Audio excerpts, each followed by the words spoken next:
Assalamualaikum warahmatullahi wabarakatuh. My name is Dia Melati. I'm from the Department of Physics, Diponegoro University. I will give some solution to the problems in Griffith's book.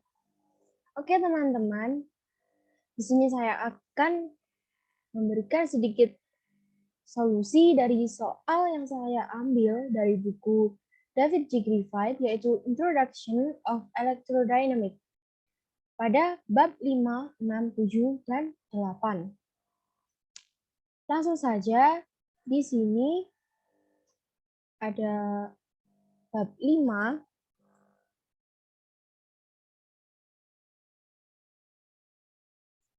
Nah, soal yang saya ambil yaitu, misalkan medan magnet di suatu daerah membentuk B sama dengan K, Z, X topi, di mana K adalah konstan, temukan gaya pada lingkaran persegi terletak di bidang YX dan berpusat di titik asal jika ia membawa arus I mengalir berlawanan arah jarum jam ketika di bawah sumbu X.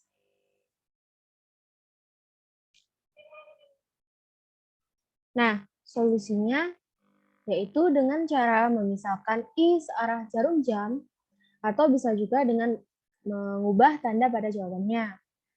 Gaya di sisi kiri mengubah gaya di sisi kanan, sehingga gayanya adalah I AB sama dengan I AK dikali A per 2 sama dengan I K A kuadrat per 2, yang dimana ini adalah mengarah ke atas. Dan gaya yang di bawah adalah I AB sama dengan min I A K kuadrat per 2. Gayanya mengarah ke atas. Jadi dapat disimpulkan bahwa totalnya adalah F sama dengan I K A kuadrat Z topi. Kemudian di sini ada problem 5.5, yang dimana arus I mengalir pada kawat berjari-jari A. Untuk soal yang A, yaitu jika distribusi secara merata di atas permukaan, berapakah rapat arus pada permukaan K?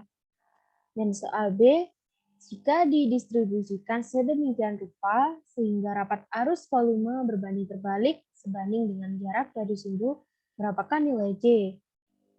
Nah, untuk solusinya pada problem 5.5 yaitu A untuk mencari nilai K sama dengan I per 2 pi-A. Karena panjang, tegak lurus, untuk aliran adalah keliling. Dan yang B untuk mencari J yaitu J sama dengan alfa per S. I sama dengan integral J dA sama dengan A integral 1 per S, S ds, J pi 2 pi A, integral ds sama dengan 2 pi alfa A. Dan alfa sama dengan 1 per 2 pi A. Maka didapatkan hasilnya yaitu J sama dengan 1 per 2 pi AS. Kemudian ada problem 5.6. Di sini ada dua soal, yaitu A dan B. Untuk soal yang A, sebuah piringan hitam membawa kerapatan seragam listrik statis sigma dengan putaran dengan kecepatan sudut omega. Berapa rapat arus permukaan K pada jarak R dari pusat?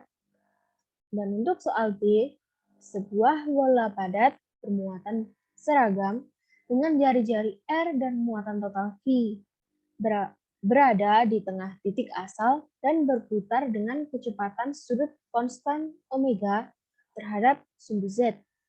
Temukan rapat arus J di titik R, theta, Pi di dalam bola. Nah, untuk problem 5.6, solusinya yaitu untuk soal A, V sama dengan omega R. Maka K sama dengan sigma omega R. Dan yang B, V sama dengan omega R sin theta pi topi J sama dengan Rho omega R sin theta pi topi, di mana Rho ini sama dengan Q dibagi 4/3 pi R pangkat 3. Nah, kemudian ada bab 6 untuk soal yang saya ambil, yaitu problem 6.1. Pertanyaannya yaitu, hitung porsi yang diberikan pada loop persegi yang ditunjukkan pada gambar 6.6. Ini gambarnya di bawah ini. Karena loop lingkar, asumsikan R sejauh lebih besar pada A atau B. Jadi R-nya lebih besar dari A atau B. Nah, jika lingkaran persegi bebas berputar, bagaimanakah orientasi kesetimbangannya? Pada problem 6.1, solusinya yaitu N sama dengan M2 cross B1. B1 sama dengan mu 0/4pi 1/R pangkat 3, 3 dalam kurung M1 dikali R topi, R topi min M1, di mana R topi sama dengan Y topi. M1 sama dengan M1 Z topi. M2 sama dengan M2 Y topi. Kemudian didapatkan B1 sama dengan min mu 0/4pi 1/R pangkat 3 Z topi. Dan N yaitu min mu 0/4pi dikali M1 M2 per R pangkat 3 dan kurung Y topi cross Z topi. M sama dengan min mu 0/4pi M1 M2 per R pangkat 3 X topi.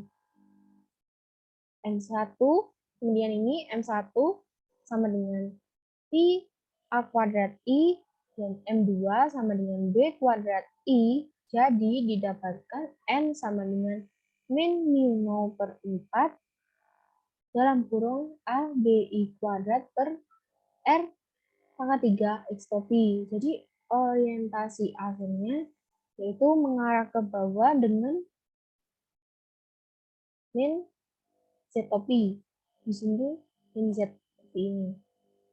Nah, untuk soal selanjutnya pada bab 6, yaitu problem 6.2. Soalnya yaitu, mulai dari hukum gaya Lorentz dalam bentuk persamaan 5.16, tunjukkan bahwa pada setiap distribusi arus stabil dalam seragam bidang B adalah M cos B. Nah, untuk solusinya pada problem 6.2, jadi persamaan gaya Lorentz itu dF sama dengan L dalam kurung dL cos B, di mana dL adalah elemen arus kecil dan B merupakan medan magnet. Torsi akibat dF pada elemen dL adalah dN sama dengan gamma cross dF, dengan dF-nya L dalam kurung dL cross B. Jadi kita substitusikan dF ke persamaan dN ini. Jadi dN sama dengan gamma dikali L dalam kurung dL cross B, dan didapatkan persamaan 1 yang menunjukkan dN sama dengan L gamma dalam kurung dL cross B. Kemudian didapatkan persamaan duanya yaitu D gamma cross dalam kurung gamma cross B sama dengan DL cross dalam kurung gamma cross B ditambah dengan gamma cross dalam kurung DL cross B. Kemudian DL cross dalam kurung B cross gamma sama dengan gamma cross dalam kurung DL cross B dikurangi dengan D gamma cross B yang merupakan persamaan 3.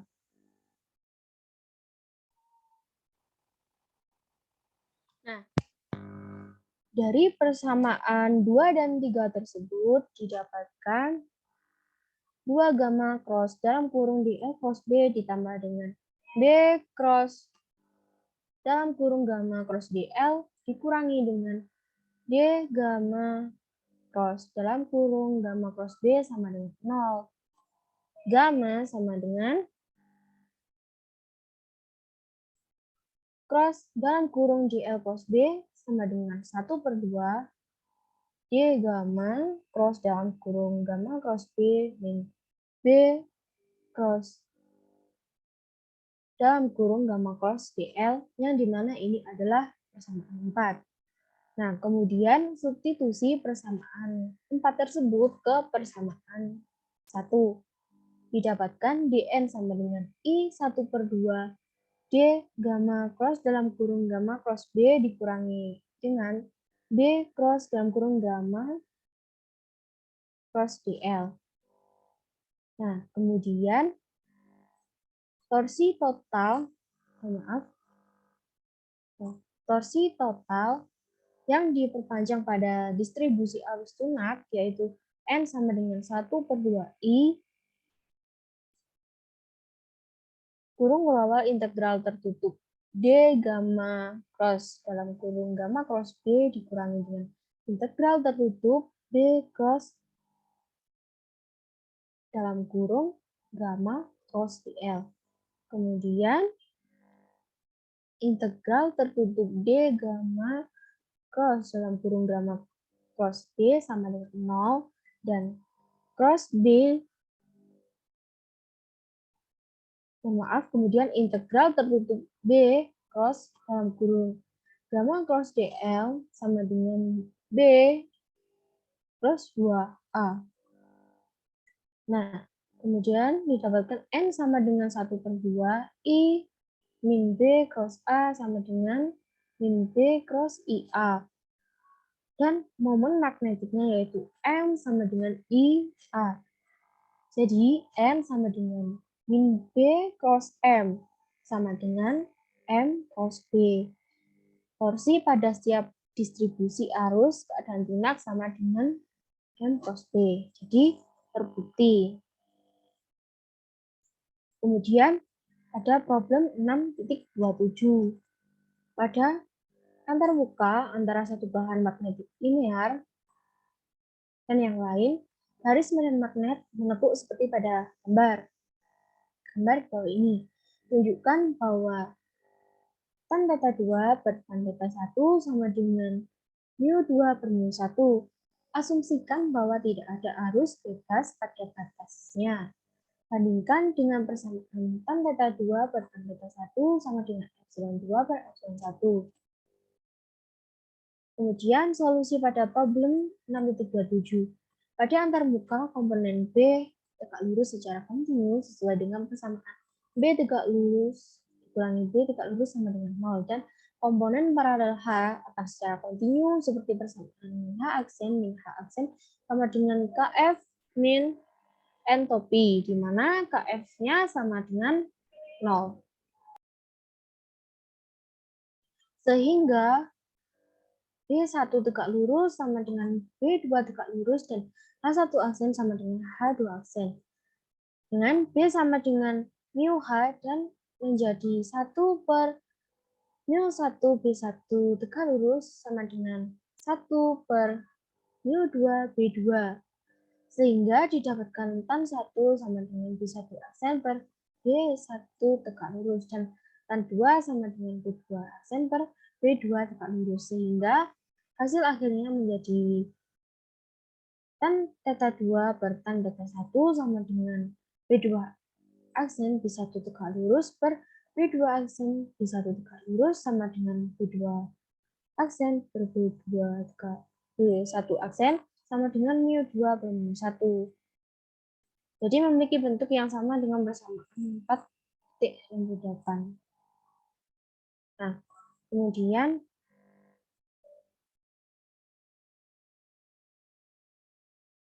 yaitu pada bab 7, soal yang saya ambil yaitu problem 7.4. Misalkan konduktivitas dari suatu bahan yang memisahkan silinder pada gambar di bawah ini tidak seragam, yang secara khusus sigma S sama dengan K per S untuk beberapa konstanta K. Carilah hambatan antara silinder tersebut. Nah, untuk solusinya yaitu I sama dengan JS2PSL menjadi JS sama dengan 1/2 PSL.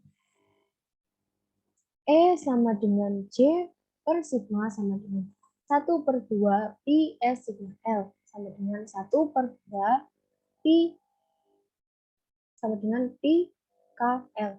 Kemudian P sama dengan min integral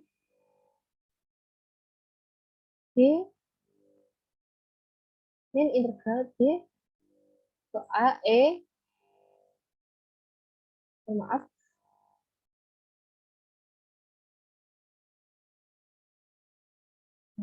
V sama dengan min integral B menuju A E kali DL sama dengan min 1/2 Pi KL dalam kurung A B. Didapatkan nilai R-nya yaitu D min A per 2 Pi KL. Kemudian ada problem 7.5. Sebuah baterai dengan GGL, epsilon, dan resistansi internal R dihubungkan ke resistansi beban variabel R. Jika Anda ingin memberikan daya maksimum yang mungkin ke beban, berapa resistansi R yang harus Anda pilih?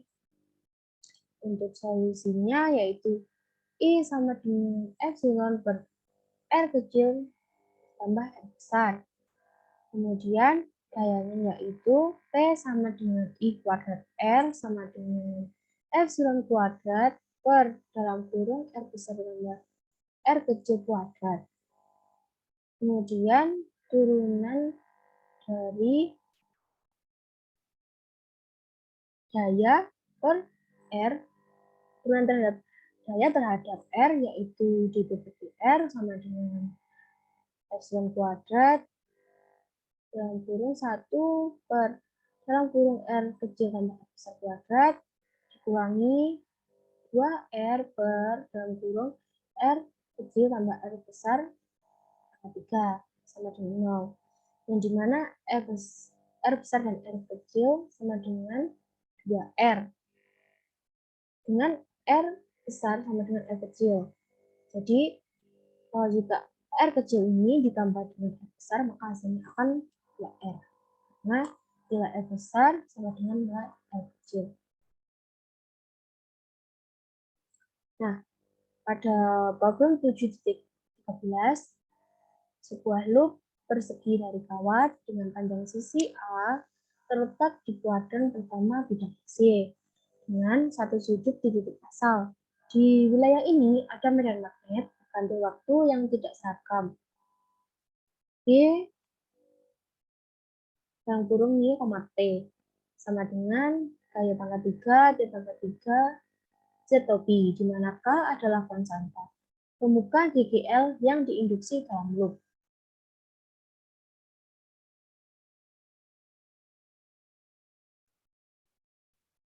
Nah, kemudian di sini ada bab 8. Sudah memasuki bab 8. Nah, di bab 8 ini ada problem 8.1. Hitung daya atau energi per satu waktu yang diangkut ke bawah kabel pada contoh 7.13 dan problem 7.62 dengan asumsi dua konduktor ditahan pada potensi perbedaan V dan membawa arus I turun satu dan tegangan yang lain. Nah, untuk solusinya seperti ini, Jadi sebuah kabel tersebut dapat masuk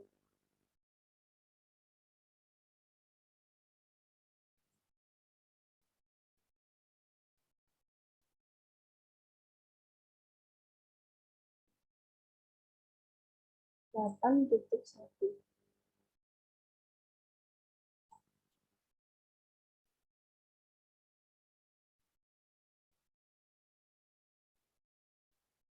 Nah, jadi sebuah kabel yang membawa arus I,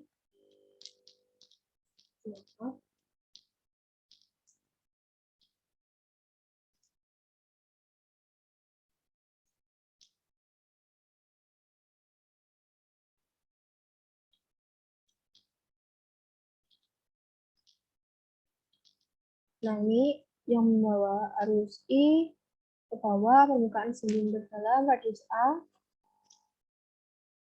di radius B seperti yang ditunjukkan ya pada video terdahulu. Dari energi magnetik disimpan dalam bagian panjang I, di mana rumusnya yaitu D per dt sama dengan D per dt integral 1/2 60 epsilon 0 I kuadrat plus D kuadrat per I 0 di tau min 1/0 integral tertutup sin sama dengan 1 E cross B dA. Nah, di potensial V independen dari waktu dan arus I stabil. Bagi medan listrik dan medan magnet independen dari waktu dan persamaannya bernilai 0. Dengan V masuk dan V keluar sama dengan V. Nah, untuk V masuk lebih besar V keluar, maka akan terjadi distribusi muatan positif. Nah, maka digunakan hukum Gauss, yaitu E in atau I masuk sama dengan V per ln V per A S topi per S, yang dimana A lebih kecil dari S dan S lebih kecil dari B. Kemudian hukum Ampere, gunakan hukum Ampere,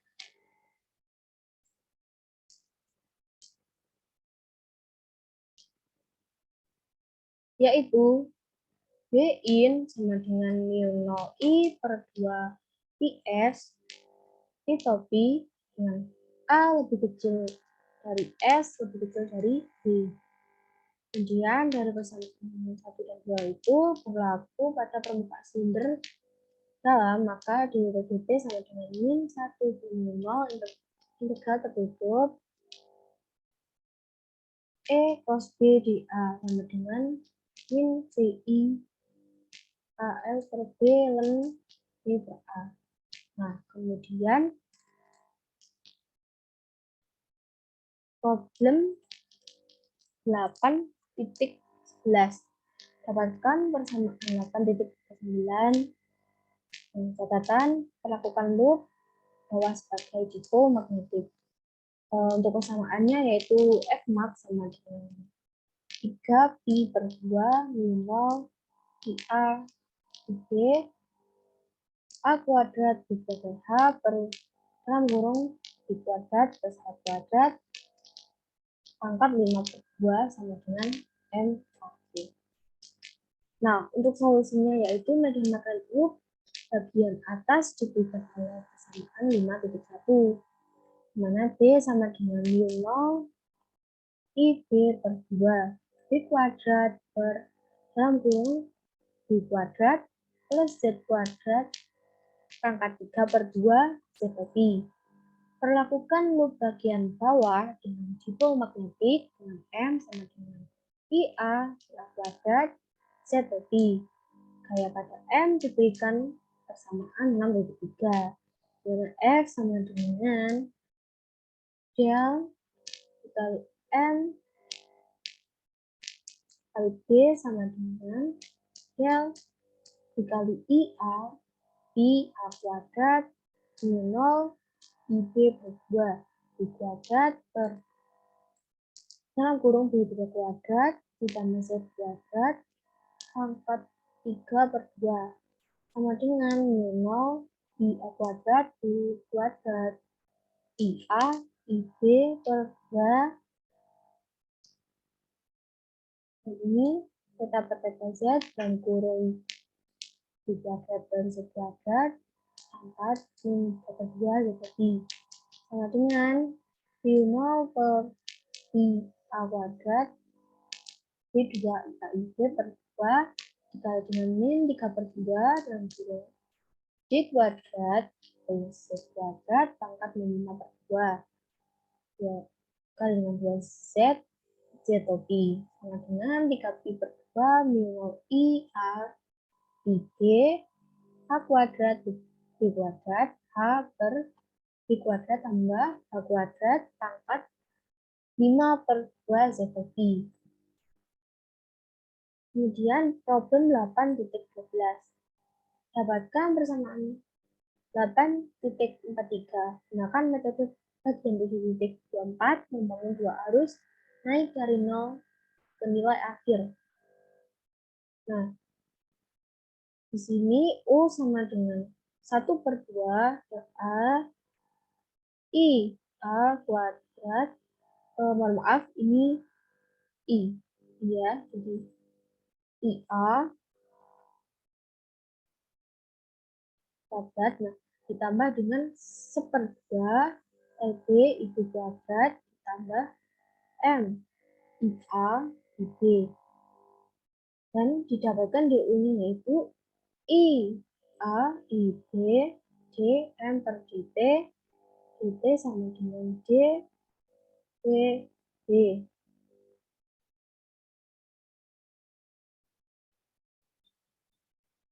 Nah, untuk solusinya berdasarkan pada bagian 7.2.4 seperti ini. D per DT sama dengan min epsilon A IA min epsilon BIB dengan perubahan nilai saat arus dinyalakan atau arus mengalir bukan termasuk nilai akhir, sehingga epsilon A sama dengan min LA GIA per DT min M GIB per DT dan epsilon B sama dengan min LB DI B per DT min M DI A per DT. Maka dw per dt sama dengan IA LA DIA per dt ditambah dengan MIA DIB per dt ditambah dalam kurung IB LB dikali dengan DIB per dt ditambah MIB dikali DIA per dt sama dengan D per dt dalam kurung setengah IA kuadrat LA ditambah setengah IB kuadrat LB ditambah MIA IB. Total usaha yang dilakukan untuk meningkatkan arus dari 0 menjadi nilai akhir yaitu P sama dengan setengah IA kuadrat LA plus 1/2 IB kuadrat LB ditambah MI H IB. Sudah sampai akhir. Itu tadi beberapa soal yang saya ambil dari buku Grifite. Semoga bermanfaat. Terima kasih. Wassalamualaikum warahmatullahi wabarakatuh.